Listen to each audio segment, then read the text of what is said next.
Good morning, students. In the last class, we have discussed about the application of Huygens wave theory in refraction. We have explained refraction with the help of wave theory. Now, in today's class, we will discuss about the wave front and prism lens mirror.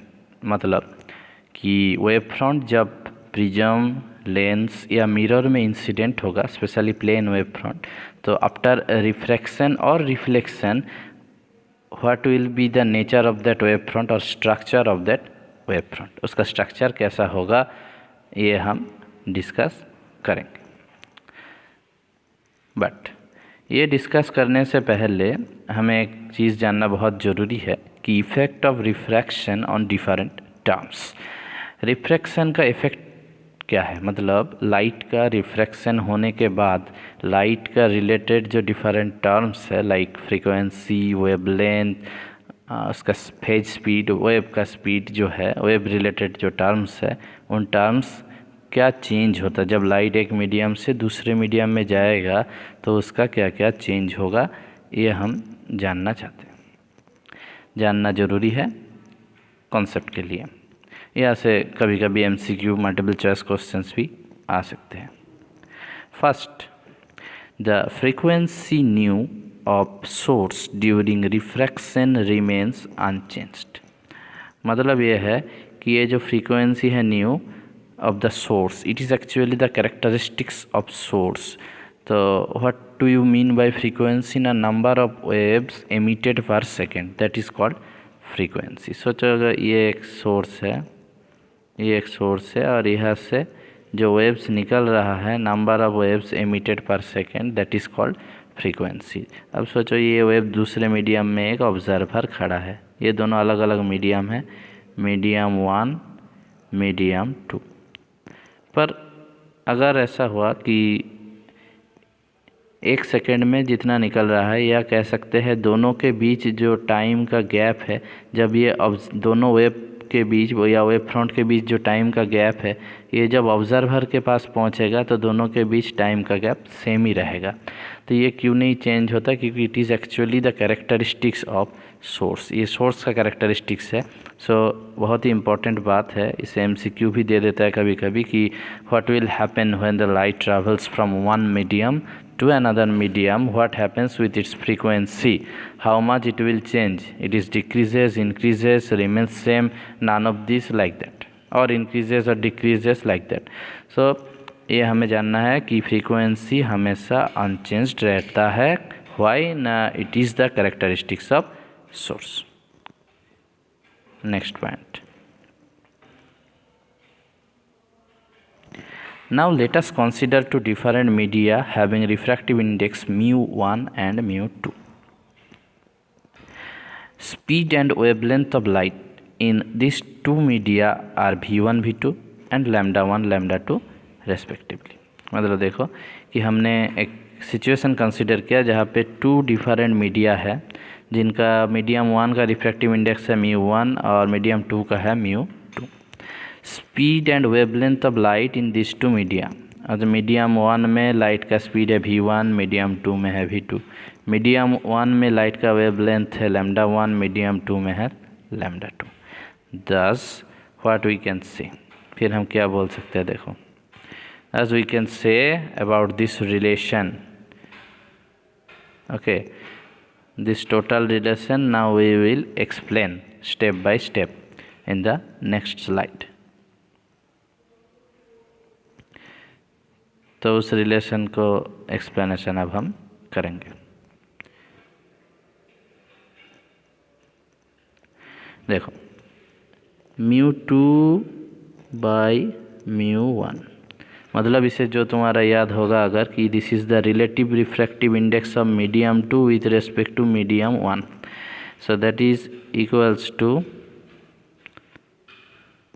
mu2 by mu1, absolute refractive index of second medium divided by absolute refractive index of first medium। और इसे हम ऐसे भी बोल सकते हैं in terms of velocities v1 by v2, means velocity in medium 1 divided by velocity in medium 2। अब हम ये रिलेशन तो जानते ही है कि v equals to nu into lambda, तो इसका मतलब है v1 equals to nu lambda 1। Nu क्यों न्यू 1 नहीं हुआ? क्योंकि nu is always same for both the medium, और सेकेंड मीडियम के लिए न्यू इंटू लैम्डा 2। तो ये क्या होगा ना, ये न्यू कट जाएगा, तो हमें फाइनली रिजल्ट मिलेगा lambda 1 divided by lambda 2। Okay, lambda 1 divided by lambda 2 जो यहाँ पे लिखा है, जो ये फाइनल हमें मिला है यहाँ पे लिखा है। तो अभी हम इस पूरे इक्वेशन को स्टडी करेंगे। ओके, कि यहाँ से हमें क्या क्या मिला, क्या पता चला कि क्या रिलेशन है। जब लाइट एक मीडियम से दूसरे मीडियम में जाएंगे तो उसका रिफ्रैक्टिव इंडेक्स चेंज होगा, और रिफ्रैक्टिव इंडेक्स चेंज होने के साथ साथ उसका स्पीड और उसका वेवलेंथ में कैसा चेंज आता है, क्या वो इंक्रीज़ होता है या डिक्रीज़ होता है, क्या होता है, हम ये जानेंगे।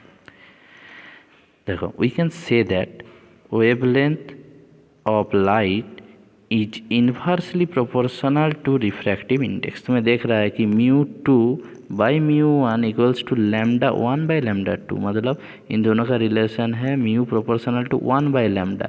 इन्वर्सली प्रोपोर्शनल मतलब एक बढ़ेगा, मतलब अगर एक बढ़ेगा तो दूसरा कम होगा, ठीक है। And wavelength, so we can say that which indicates that with the increase of refractive index wavelength will decrease and vice versa। मतलब अगर रिफ्रैक्टिव इंडेक्स बढ़ जाएगा तो वेवलेंथ कम होगा, वेवलेंथ अगर रिफ्रैक्टिव इंडेक्स कम हो जाए तो वेवलेंथ बढ़ जाएगा। Speed of light has similar relation with refractive index like wavelength, वो भी हमें क्लियर दिखाई दे रहा है। ये फर्स्ट रिलेशन देखो कि μ2 by μ1 equals to v1 by v2, मतलब यहाँ पे भी mu proportional to 1 by v, मतलब अगर म्यू बढ़ेगा तो v कम होगा, अगर म्यू कम होगा तो v बढ़ जाएगा, inversely proportional. Now thus both the speed and wavelength of light in optically rarer medium is greater than in optically denser medium। तो इसका मतलब है रिफ्रैक्टिव इंडेक्स ज़्यादा मीन्स हम कहते हैं कि ये it is the optically denser medium. तो अगर जब लाइट रेयर मीडियम से डेंसर मीडियम में जाएगा तो उसका रिफ्रैक्टिव इंडेक्स बढ़ जाएगा, मतलब उसका स्पीड और वेवलेंथ दोनों कम हो जाएगा। अगर उल्टा हुआ कि लाइट डेंसर मीडियम से रेयर मीडियम में जा रहा है तो व्हाट विल हैपन ना, refractive index will be reduced or will be lesser, then definitely the speed and the wavelength will increase, बढ़ जाएगा, उल्टा रिलेशन है।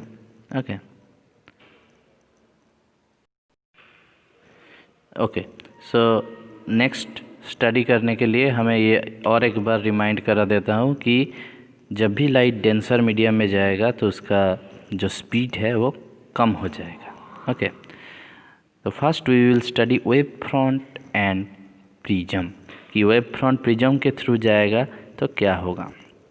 क्या लिखा है देखो, पिक्चर देखने से और अच्छे से हमें पता चलेगा कि the lower part of the plane incident wave front, तो यहाँ पे एक प्लेन इंसिडेंट वेव फ्रंट तुम्हें दिखाई दे रहा है। Lower part of the plane incident wave front which travels through the greatest thickness, ये जो लोअर पार्ट है इंसिडेंट वेव फ्रंट का, ये जब प्रिज्म के अंदर जा रहा है, ये एक प्रिज्म है, तो ये जब प्रिज्म के अंदर से जा रहा है so it has to travel the greatest thickness of the prism, मतलब प्रिज्म एक दूसरा मीडियम है, prism is a denser medium, जिसे तुम μ2 कह सकते हो, डेंसर मीडियम, प्रिज्म को हम कह रहे हैं ये एक डेंसर मीडियम है।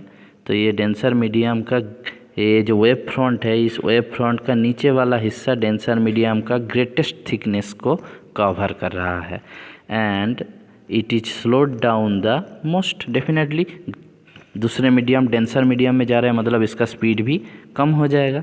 And the upper part which travels through minimum thickness is slowed down the least, और ऊपर का जो हिस्सा है ये देखो कितना कम थिकनेस से जा रहा है, तो इसका जो स्पीड है, जो स्लो डाउन होगा वो कम कम टाइम के लिए होगा। तो इसीलिए हम देख रहे हैं कि ये पार्ट बहुत जल्दी से आगे बढ़ रहा है पर ये पार्ट उतना आगे नहीं बढ़ पा रहा है। तो इसीलिए ये होगा after refraction this is the structure of wave front. It will remain plane wave front but it will be tilted, थोड़ा हिल जाएगा, सीधा नहीं रहेगा पर प्लेन वेव फ्रंट ही रहेगा। तो ये था wave front and prism. Next अब हम क्या देखेंगे, wave front and spherical lenses. Spherical lenses means convex lens and concave lens, दोनों में अगर प्लेन वेव फ्रंट इंसिडेंट होगा तो उसका नेचर क्या होगा। फर्स्ट ये पिक्चर देखो, बहुत ही अच्छा पिक्चर है। इस पिक्चर में तुम देख सकते हो कि प्लेन वेव फ्रंट ऐसे जा रहा है। तो एक प्लेन वेव फ्रंट को कंसीडर करो कि ये जो ऊपर का पार्ट है कॉन्वेक्स लेंस का, इसका थिकनेस कम है पर मिडिल के पार्ट में थिकनेस ज़्यादा है। तो इसका मतलब रिफ्रैक्शन के बाद जो वेव फ्रंट निकलेगा वो मिडिल के पार्ट से थोड़ा स्लो होकर निकलेगा पर इस साइड के पार्ट से थोड़ा जल्दी निकलेगा। अगर हम एक ही वेव फ्रंट को फॉलो करें तो देखो इसका स्ट्रक्चर क्या, ये दोनों साइड थोड़ा आगे जा रहा है और मिडिल में जो वेव फ्रंट का पार्ट है वो थोड़ा पीछे हो रहा है। इसका क्या कारण, क्योंकि मिडिल में पार्ट में वेव फ्रंट को ज़्यादा डिस्टेंस ट्रैवल करना पड़ रहा है through a denser medium. Lens is made of glass, you know this is the denser medium. ज़्यादा हिस्सा उन्हें ट्रैवल करना पड़ रहा है। तो ये जो कन्वर्जिंग वेव फ्रंट देखो एक पॉइंट में जैसे जाके कन्वर्ज कर रहा है ऐसा लग रहा है हमें। So plane wave front after incident on the convex lens it will become like a spherical converging wave front. Okay, next picture देखते हैं। This is for the concave lens. Convex concave दोनों ही हैं यहाँ पे। तो हमने कॉन्वेक्स का already discuss कर चुका है। कॉन्केव का देखो ये प्लेन वेव फ्रंट है ए बी। तो ये जब जाके इंसिडेंट होगा तो इसका जो एज वाला पार्ट है, मतलब जिसका नाम ए और बी वाला जो पार्ट है, ये दोनों पार्ट को ग्रेटेस्ट थिकनेस ट्रैवल करना पड़ रहा है। पर मिडिल का जो पार्ट है ये कम डिस्टेंस दूसरे मीडियम में, मतलब लेंस मीडियम में ट्रैवल कर रहा है। तो ये पार्ट थोड़ा आगे चला जाएगा और ये दोनों पार्ट थोड़ा ज़्यादा डिस्टेंस ट्रैवल करने के कारण एक ही टाइम के बाद पीछे रह जाएगा। तो इसलिए ये स्ट्रक्चर होगा ये। ओके, तो इसका स्ट्रक्चर भी थोड़ा कार्व जैसा ही होगा। This is for concave lens. So C D it will be our wave front after refraction. Next अब हम देखेंगे wave front and spherical mirror. Spherical mirror में रिफ्लेक्शन के बाद वेव फ्रंट कैसे बनता है। देखो first concave mirror. Concave mirror में हम डिस्कस करेंगे फर्स्ट।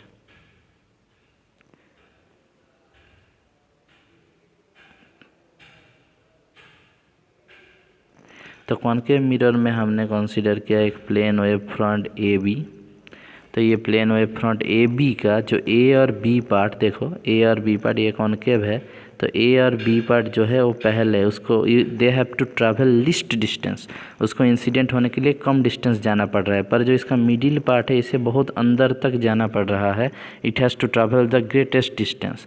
तो रिफ्लेक्शन होने के बाद क्या होगा ना, रिफ्लेक्शन होने के बाद ए और बी पार्ट से जो है वो जल्दी रिफ्लेक्ट हो जाएगा। पहले ही इंसिडेंट हो रहा है, जल्दी रिफ्लेक्ट होकर ज़्यादा डिस्टेंस ट्रैवल करेगा। पर ये पार्ट रिफ्लेक्शन होने में थोड़ा देर होगा, तो ये थोड़ा एक ही टाइम के बाद ये थोड़ा पीछे रह जाएगा। So this will be the structure of reflected wave front from concave mirror.